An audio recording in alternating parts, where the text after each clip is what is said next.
Dieu me fait dormir ou bien ça, c'est quelle acclamation ça? Voilà. On dirait que tu n'as pas compris. Chaque jour, j'explique ce que c'est que l'acclamation. Souvent, tu applaudis sans acclamer.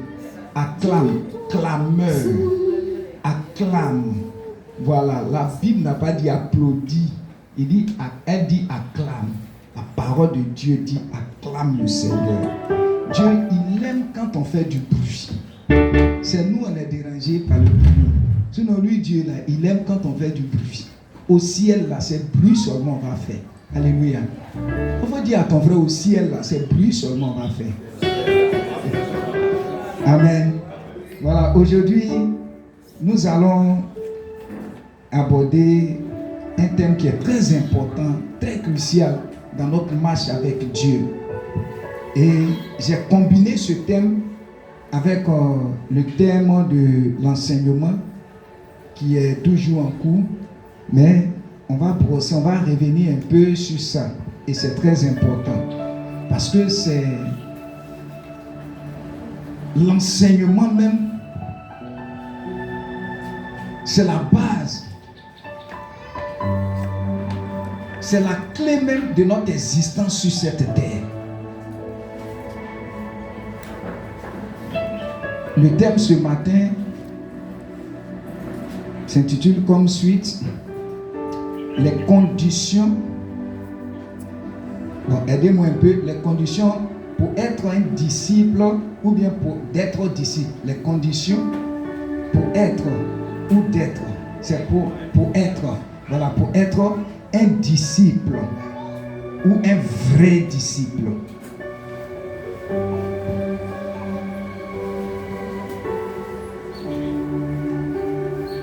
Conditions à remplir pour être un vrai disciple.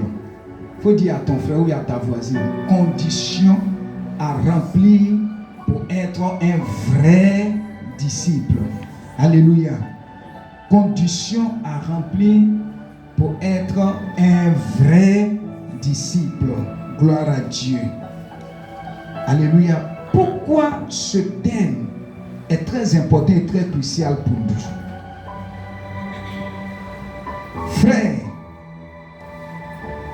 lorsque Jésus quittait la terre et montait vers le Père, avait laissé les dernières consignes portant sur la formation des disciples. Il a rassemblé des personnes qu'il a bâties pendant 3 ans pour leur laisser la mission de former des disciples. C'est pourquoi dans Matthieu chapitre 28 verset 19, il leur a dit: allez et faites de toutes les nations des disciples. Et faites de toutes les nations des disciples. Donc l'existence des apôtres désormais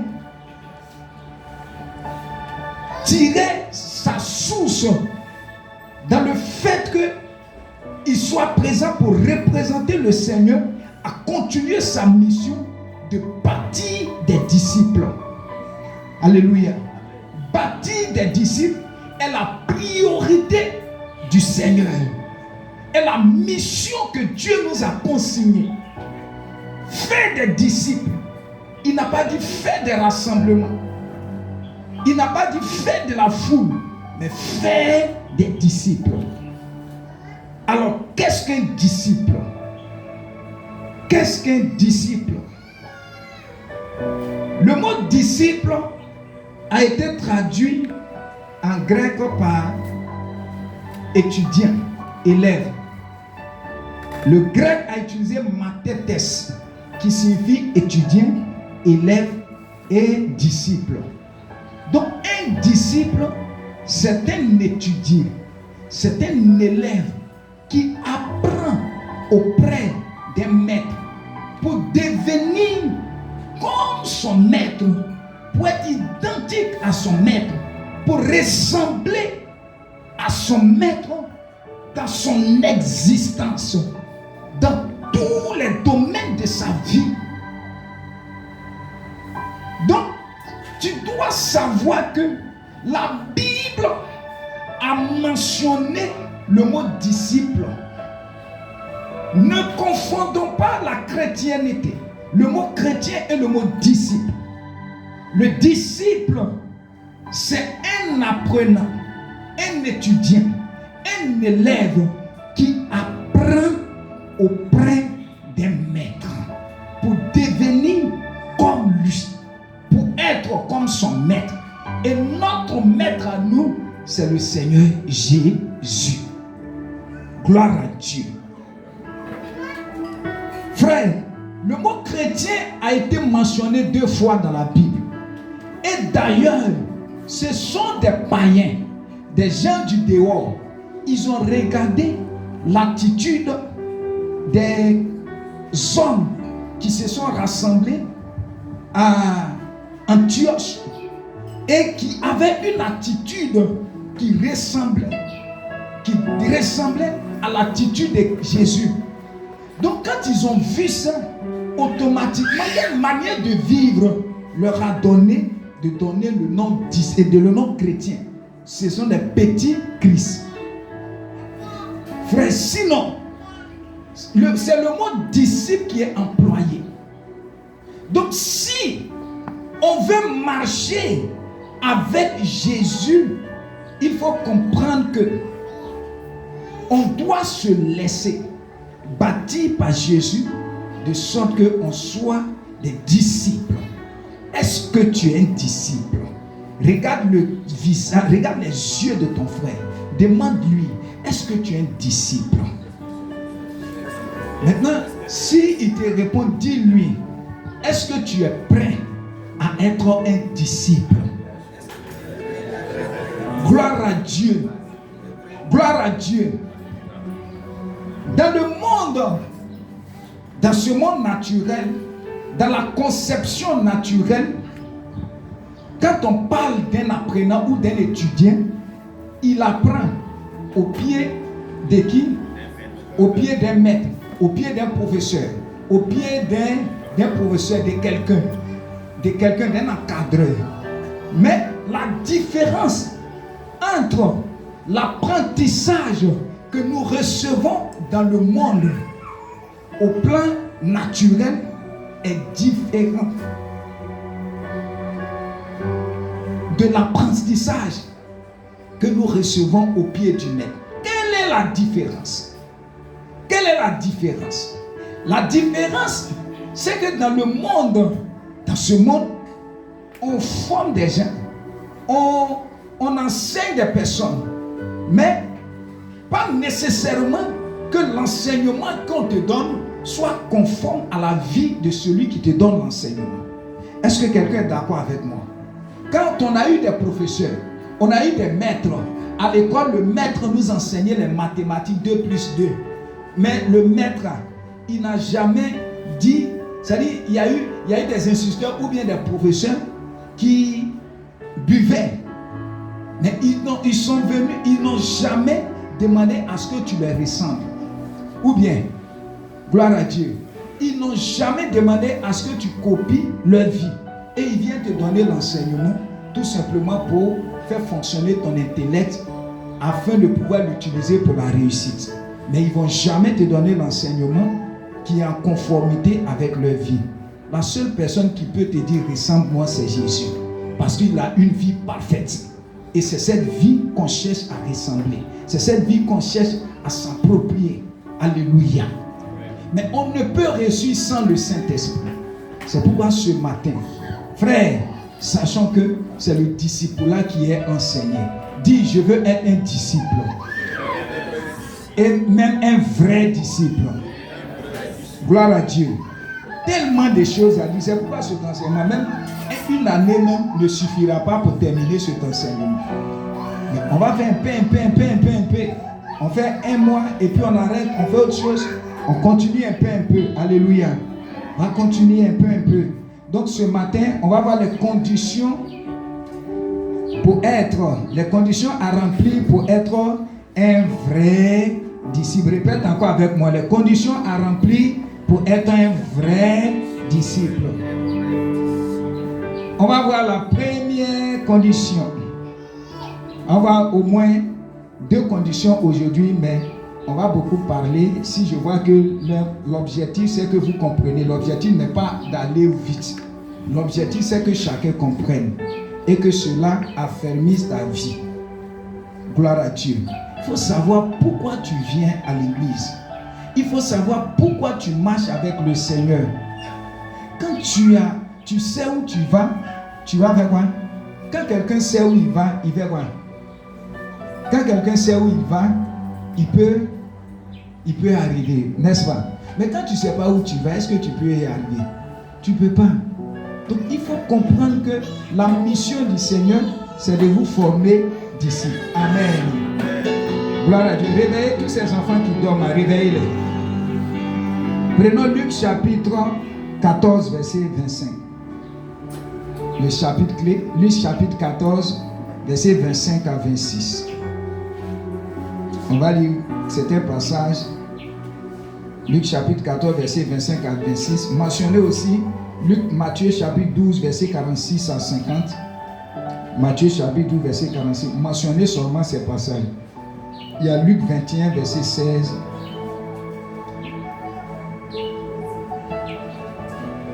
Luc 21, verset 16. Romains 12, verset 2. Voilà, donc vous les mentionnez quelque part. Amen. Ok. On peut aller? Allons-y. Si tu as vu, il faut lire Luc chapitre 14, verset 25. Dis encore les conditions à remplir pour être disciple de Jésus. Maintenant, demande à ton frère, est-ce que tu es prêt à remplir ces conditions? Ça veut dire quoi? Ça veut dire que si tu ne remplis pas ces conditions, Jésus dit que tu ne peux pas être lui son disciple. Si tu te regardes à partir de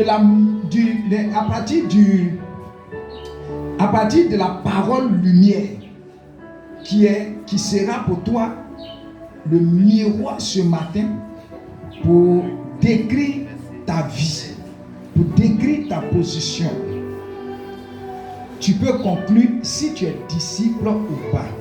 Première condition, dis première condition.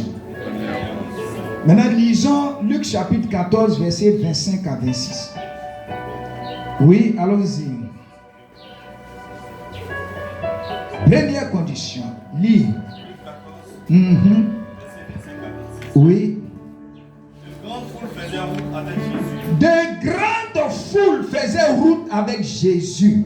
Il se retourna et leur dit. Et le maître va se retourner et leur dit. Si quelqu'un vient à moi, et s'il ne hait pas son père, sa mère, sa femme, ses enfants, ses frères et ses soeurs, et même sa propre vie, il ne peut être mon. Ah, Jésus.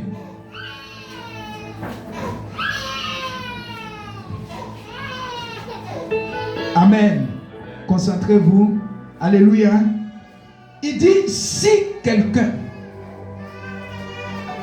vient à moi, qui est venu à lui ce matin? Qui est venu à Jésus?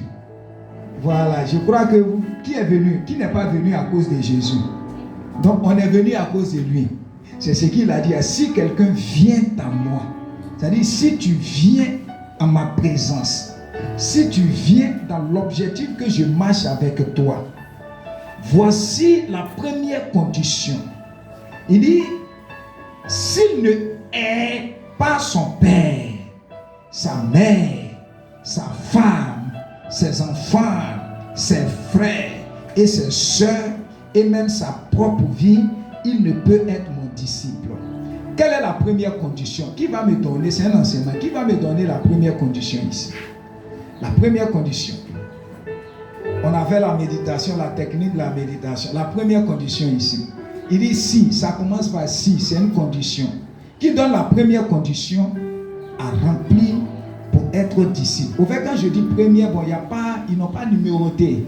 Mais dans ce passage, dans ce que le Saint-Esprit a choisi comme aujourd'hui, voilà, d'autres passages peuvent, selon l'enseignement, être premiers. Mais ce n'est pas au fait classé en ordre, mais ce sont des conditions.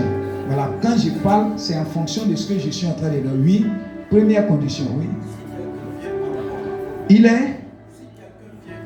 Oui. La première condition, oui, quelle est la condition? La condition, c'est qu'il faut que tu aies un besoin. Il faut que tu aies un besoin. Quel besoin? Condition pour être disciple. Il y a la condition, il mentionne, il dit si tu ne hais pas ton père, tu ne hais pas ta mère, tu ne hais pas tes frères, tu ne hais pas ta femme, tu ne hais pas ta propre vie, tu ne peux pas être mon disciple. Ça veut dire qu'il y a des personnes, tant qu'ils ne vont pas remplir cette partie de leur vie, ne seront jamais disciples. Donc Jésus dit qu'il y a des personnes à l'église, s'ils veulent marcher, et si elles veulent plutôt marcher avec lui, Jésus, voici la condition. Voici une des conditions à remplir pour être disciple de Jésus. C'est une condition. Le si. Donc, quelle est la condition? Quelle est la condition? Oui. Il faut tout abandonner. Il faut tout abandonner. Il y a qui encore? Oui. Il faut aimer. Il faut haïr le monde. Amen. Gloire à Dieu. D'accord. Et tout ce que vous avez cité là, ça fait partie de la réponse, des éléments de la réponse. Amen. Donc ici, regardez. Quand Jésus, je vais vous décrire et puis faire ressortir la vérité. Quand Jésus dit, si quelqu'un vient à moi et s'il ne hait pas son père, sa mère, ses frères, etc. Quand tu parles de mot haine, est-ce qu'il s'agit de haïr ou de rejeter sa mère, ou de rejeter son père, ou de rejeter ses frères? Non. Parce que si le sens de haïr prenait la forme de rejet, c'est que 1 Timothée, on dirait 2 versets 8 ans, n'était pas valable. Il dit, si quelqu'un croit et n'a pas soin des saints, c'est que sa foi est vaine. Ça veut dire que si aujourd'hui tu acceptes Jésus et que tu n'entretiens pas ta famille et que tu boucles avec ta famille, ça veut dire qu'il ne faut pas, c'est zéro, il ne faut plus venir à l'église, il faut partir. C'est-à-dire si tu n'entretiens pas la famille, si tu n'entretiens pas ton père, ta mère, tes frères, si tu as l'occasion de le faire, si tu ne le fais pas, c'est que ta foi est zéro. C'est-à-dire on mentionne. Donc le mot haïr ici ne peut pas prendre le sens de rejeter, mais ça prend le sens, un autre sens. Or, quand tu vas dans la version originale, quand il parle de haïr, il parle de préférer, c'est le mot préférence. Le mot grec traduit est le mot préférence. C'est-à-dire quoi? Si quelqu'un veut me suivre et qu'il ne me préfère pas à qui? À ses parents, à sa propre vie. Si il ne me préfère pas, si il n'accomplit pas d'abord moi ma volonté, s'il ne fait pas passer la volonté familiale avant moi ma volonté, il ne peut. Et s'il ne fait pas passer la volonté divine avant la volonté familiale, il ne peut être mon disciple. Gloire à Dieu. Donc première condition écrit, fais passer la volonté de Dieu avant la volonté humaine. Première condition. Dis à ton frère, fais passer la volonté de Dieu avant la volonté familiale. Amen.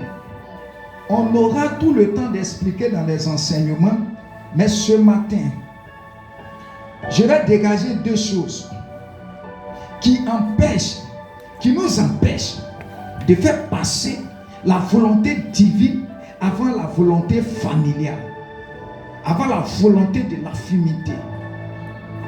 Qui est là? Qui est encore là? Fais passer la volonté de Dieu avant la volonté divine. Si quelqu'un ne préfère pas, c'est-à-dire si quelqu'un n'exécute pas mes ordres, ou bien si il met mes ordres en dessous des ordres qui reçoit de la famille, il ne peut pas être mon disciple. Qui veut être disciple de Jésus ce matin? Alléluia. Ok. Amen. Quand j'ai comme ça, on lève la main. Gloire à Dieu. Donc, frère, vous savez, la volonté de Dieu, c'est l'exécution à l'ordre que Dieu te donne, ou à une mission, ou à ce que Dieu a écrit. La volonté de Dieu, c'est la parole écrite qui peut s'adresser à toi comme un ordre, comme une interdiction, comme un principe, comme une promesse. C'est ça la volonté écrite. Quand on parle de la volonté de Dieu, tout ce qui a été écrit et qui révèle des vérités nous concernant et qui vient à nous comme étant de l'ordre, comme étant des principes, comme étant des promesses, etc. Alléluia. Est-ce que quelqu'un est d'accord avec moi? Donc, ici, vous savez, exécuter la volonté de Dieu fait appel à l'obéissance. Donc, ici, qu'est-ce qui peut bloquer un homme en face d'une situation où il doit prendre la résolution dessus Dieu? La désobéissance, n'est-ce pas? La désobéissance. Mais il y a des personnes ou des choses qui influencent notre décision d'obéir à Dieu. C'est pourquoi Jésus, il n'a pas parlé au hasard. Il y a des choses qui influencent, qui impactent. Je peux dire des boosters de nos décisions face à la volonté de Dieu. Il dit quoi? Si quelqu'un n'est pas quoi? Si quelqu'un ne préfère pas son... Regardez, s'il n'est pas son père, sa mère, ses enfants, sa femme, ses frères, ses soeurs et sa propre vie, il ne peut être mon disciple. Mais quand tu regardes tous ces éléments cités, regarde, ça fait partie de quel champ lexical? Ça fait partie de quel ensemble? La famille, n'est-ce pas? Mais quelque part, ils ont ajouté les amis. Donc si on ajoute les amis, c'est vrai qu'il y a la famille, mais ça prend en compte encore un grand champ. Les hommes, mais plutôt, c'est-à-dire ceux qui sont proches, comme on les appelle, quand quelqu'un, les gens de proximité, comment on appelle ces personnes-là? Quand on est trop proche. Familiarité, mais il y a un autre mot. Affinité. Ah, très bien. Amen. Dis affinité. Dis affinité. Alléluia. Vous savez pourquoi Jésus a dit son père, sa mère, ses frères, etc. Parce que l'affinité a un impact sur la vie. L'affinité a un impact sur notre décision à exécuter la volonté de Dieu. Et plusieurs, dans leur marche avec Dieu, ont échoué à cause de leur relation d'affinité, qui était plus forte que la relation qu'ils entretenaient avec le Seigneur. Plusieurs ont chuté. Je vais vous citer des exemples dans la Bible. Des gens qui ont bien commencé, qui ont marché avec Dieu. Mais quand ils ont été en relation avec des personnes, le degré de leur proximité a impacté, soit négativement ou positivement, leur décision de marcher avec Dieu. Quelqu'un me comprend ce matin? Amen. Donc il y a certaines relations qui peuvent influencer ta décision de marcher avec Dieu. Par exemple, ça peut être ton mari. Et on va voir ça. Qu'est-ce qui peut pousser une femme à renoncer? Si le mari peut l'influencer pour dire, à partir d'aujourd'hui, ne va plus à l'église. Et cette femme peut arrêter de marcher avec Dieu. Ou bien, ça peut être aussi ta femme. Ça peut être aussi ça peut être ton ami. Il peut t'influencer d'une manière. Mais pourquoi? On va voir l'exemple de ces personnes dans la Bible qui ont été influencées. On prend par exemple Regardez le serpent dans le jardin. Le serpent. Amen. Dis serpent. Demande à ton frère, est-ce que tu as un serpent autour de toi? Le serpent dans le jardin.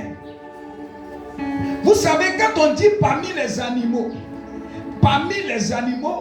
l'animal le plus rusé, c'est qui? C'est le serpent. Au fait, le mot rusé a été traduit par un autre mot. Ça veut dire, la traduction du mot rusé en hébreu là, ça signifie que le serpent là, c'était l'animal qui était plus proche de qui? De Ève, des hommes. C'était l'animal qui était plus proche, qui avait peut-être, je peux dire, une intelligence qui lui donnait de s'approcher de l'homme. Donc du coup, la présence, l'influence, l'approche du serpent auprès de Ève a détourné la pensée de Ève, à la diriger vers quoi? Hors la volonté de Dieu, a fait sortir Adam et Ève de la volonté parfaite de Dieu. Le serpent. Parce que le serpent était le plus rusé. Le mot rusé était le plus proche.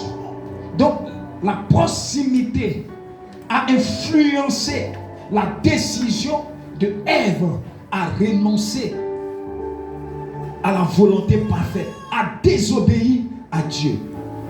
Gloire à Dieu. Dis affinité. Affinité. Quand le peuple d'Israël sortit d'Égypte, la Bible dit dans Nombre 11, verset 4, il dit le ramassis qui était au milieu.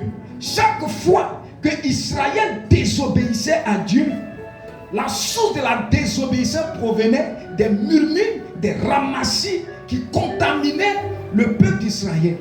Parce que ce peuple a été mélangé avec le peuple d'Israël. Ils étaient avec le peuple d'Israël. Il y a eu une affinité entre le peuple et puis le ramassis. Et ce qui a influencé leur décision, leur engagement de marcher. Arrivés dans le désert, ils disent que nous, Moïse, nous on veut manger de la viande. Israël aussi, à force de dire on veut manger, et aussi ça suscite de l'envie et de l'engouement dans leur cœur. Et ça leur pousse aussi à se rebeller contre Moïse. Donc le ramassis au milieu du peuple d'Israël a poussé Israël à désobéir à Dieu et à Moïse. Amen. Dis, fais très attention avec l'affinité. Dis, fais très attention. Dis à ton frère, fais très attention avec les relations d'affinité. Dis-lui encore. Gloire à Dieu. Il y a un homme encore. Quand on parle d'affinité, on peut parler aussi de l'ami, des amis. Amnon, le premier fils de David. La Bible dit que Amnon était amoureux de sa soeur Tamar. Il aimait tellement sa soeur Tamar. Mais sa soeur Tamar était vierge. Mais il ne savait pas comment faire pour aller avec sa femme, pour coucher avec sa soeur. Mais qui l'a aidé? La Bible dit qu'il avait un ami du nom de Jonadab. C'est Jonadab qui lui a transmis l'idée et le plan pour coucher avec sa soeur. Mais quand il a fini d'introduire le plan, il a exécuté le plan. Et quand il a exécuté le plan, ça a marché, il a couché avec sa soeur. Et quelque temps après, ça a révélé son grand frère, le grand frère de Tamar. Et qu'est-ce qui s'est passé par la suite? Amnon a été... Regarde ce que... C'est-à-dire, regarde l'injection, regarde le conseil de l'ami, là où ça l'a envoyé. Dis, fais très attention. Regarde ton frère, dis-lui, fais très attention aux relations liées. Amen. Est-ce que tu es toujours là? Gloire à Dieu. Maintenant, voici maintenant l'enseignement. Maintenant, quel est l'impact? Quel est l'impact de l'affinité? Le diable, hey, on dit s'introduit. Quel est l'impact de l'affinité? L'impact, pourquoi? Et puis, lisons d'abord Luc chapitre 21, verset 16, avant de continuer. Donc, on va prendre cette partie et puis on va s'arrêter là. Luc chapitre 16, avant de continuer. Lisons Luc chapitre 21, plutôt verset 16. Luc chapitre 21, rapidement. Oui, allons-y, papa. Oui. Vous serez livrés même par vos parents. Ah, vous serez livrés même par vos parents, Par vos frères. par vos frères, Par vos proches. par vos proches Et par vos et amis. par vos amis. Et ils feront mourir plusieurs d'entre vous. Et ils feront mourir plusieurs d'entre vous. Quels sont ceux qui les feront mourir? C'est qui? Les amis, les frères, les sœurs. Ça veut dire que la relation d'affinité. Amen. Est-ce que quelqu'un me comprend? Gloire à Dieu. Suis-moi très bien. Là où je m'en vais, suis-moi très bien. Est-ce que tu me suis? Tu es en train de me suivre? Au fait, je suis en train de t'envoyer à comprendre que certaines relations d'affinité peuvent t'induire en erreur, peuvent te faire prendre des décisions qui soient contre la volonté de Dieu. Amen. Qui soient contre la volonté de Dieu. Ça peut être des amis. Tu vas faire ton affaire de Dieu, là, il faut laisser ça là. L'ami peut t'influencer, mais tu vas voir l'impact. Tu vas voir l'impact tout à l'heure. L'impact de l'affinité.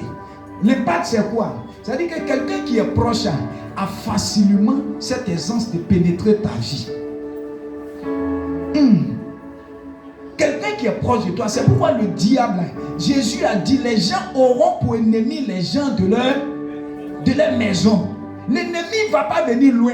Pourquoi le diable choisit la personne la plus proche? Il a choisi Judas. Chaque personne, les trahisons qui se sont manifestées ne viennent point d'ailleurs. Quand vous voyez des présidents aujourd'hui qui ont été trahis, vous allez comprendre que la trahison ne vient pas d'ailleurs. Ce sont des personnes autour, des personnes les plus proches que le diable utilise pour pouvoir amener ces personnes à trahir celui qui est en place.